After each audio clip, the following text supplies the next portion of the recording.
Hey there and welcome. This is as always Mikhail or Michael speaking.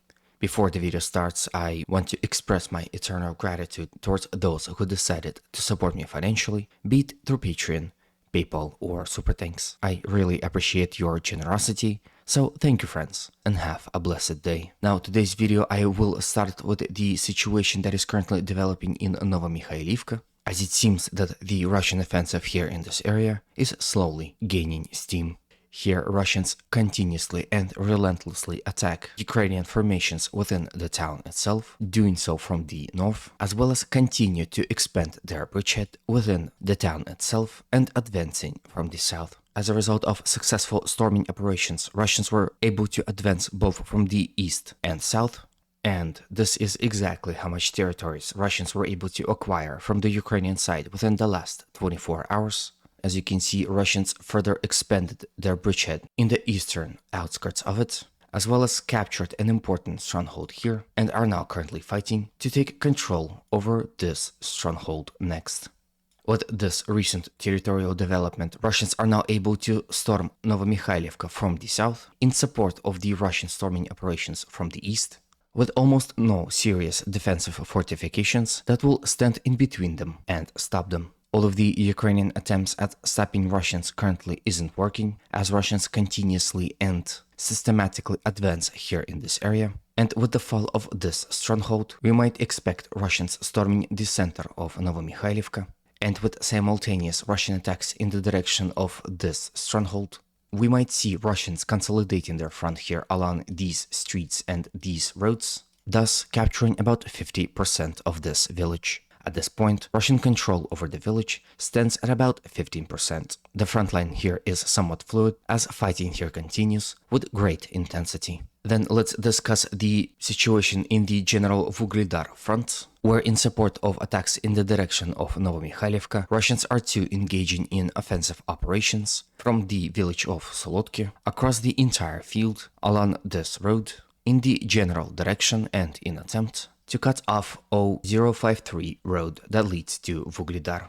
As a result of successful offensive operations here in this area, Russians were able to yet again advance and capture those territories within the last 24 hours, inching ever closer to the vital supply road.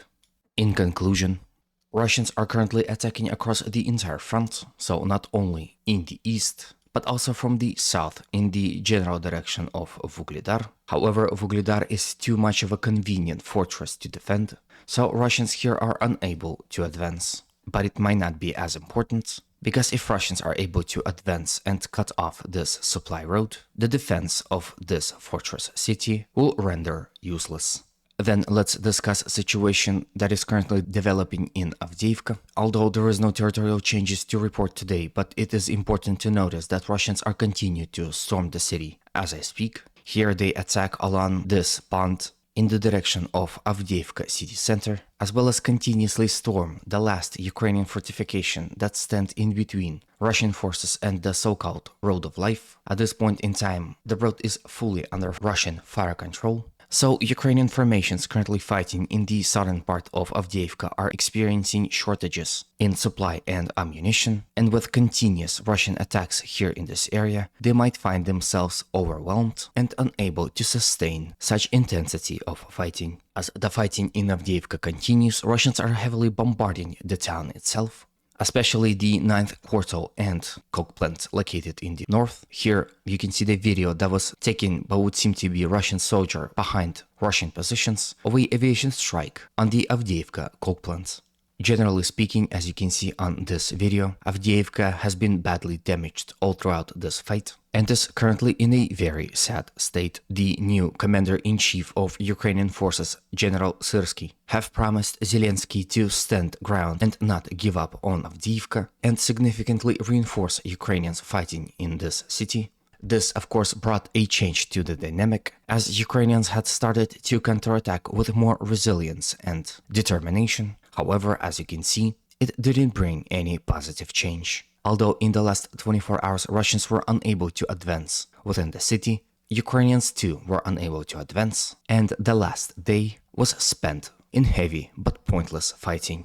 Then from here let's discuss situation within the village of Pervomaisky, where Russian forces continued their general advance along the E50 highway within the village itself, and as a result of successful offensive actions, were able to significantly advance here in this area and capture those territories within the last 24 hours. As you can see, not only Russians were able to consolidate their gains in Pervomaisky, but also acquire more positions within the forest line and these open fields. With it, Ukrainians lost all significant positions along those forest lines and fields, and are now this area is within the gray zone, with Ukrainians retreating to the center of the village.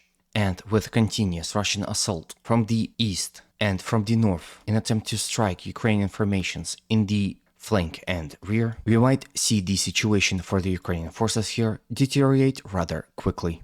On the interesting note, pro-Ukrainian sources also acknowledged this Russian advance, however, interestingly enough, have gave Russian control over more territories. So this was the situation of yesterday, and here is the situation of today, with those territories coming in under Russian control. So as you can see, in addition to those territories that I've just discussed previously, Ukrainians gave Russians control over this portion of the front, acknowledging Russians not only reaching but also cutting off this road. At this point in time, as you can see, Syriac map still did not update it. However, I'm sure soon the map will be corrected accordingly to the reality of the situation. Then from here we go all the way to Belogorovka, skipping Bakhmut as there are no territorial changes as of right now, and discuss Russian offensive in attempt to capture this village. Here too, Russian forces were continuously attacking in the direction of the village itself, as well as in the direction of the waste heap that is located here. The village of Belogorovka itself is located in the low ground, so its control isn't as relevant as the control of tactical heights, for example this hill. And as a result of successful offensive operations, this is exactly how much territories Russian forces were able to acquire.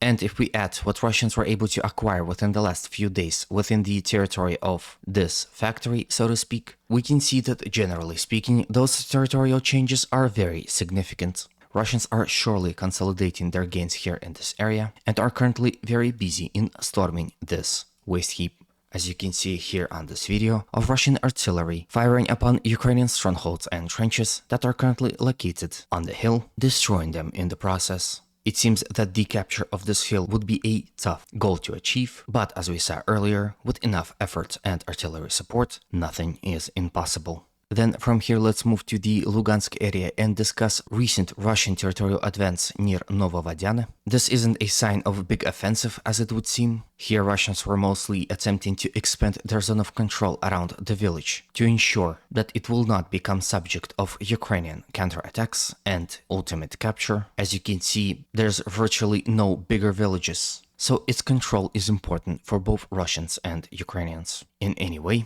as a result of successful offensive operations, this is exactly how much territories Russians were able to capture from the Ukrainian side. With this, I end today's video. Hopefully it was to your liking and was informative enough. If it was, please consider supporting it by pressing that like button, of course commenting and subscribing if you haven't done so. Also, don't forget to ring that notification bell, as it will inform you immediately when I post a new video. Thank you for your support. As always, humanity calls me to condemn all violence against human beings. Have a good day, and always remember, Russia will be free and great.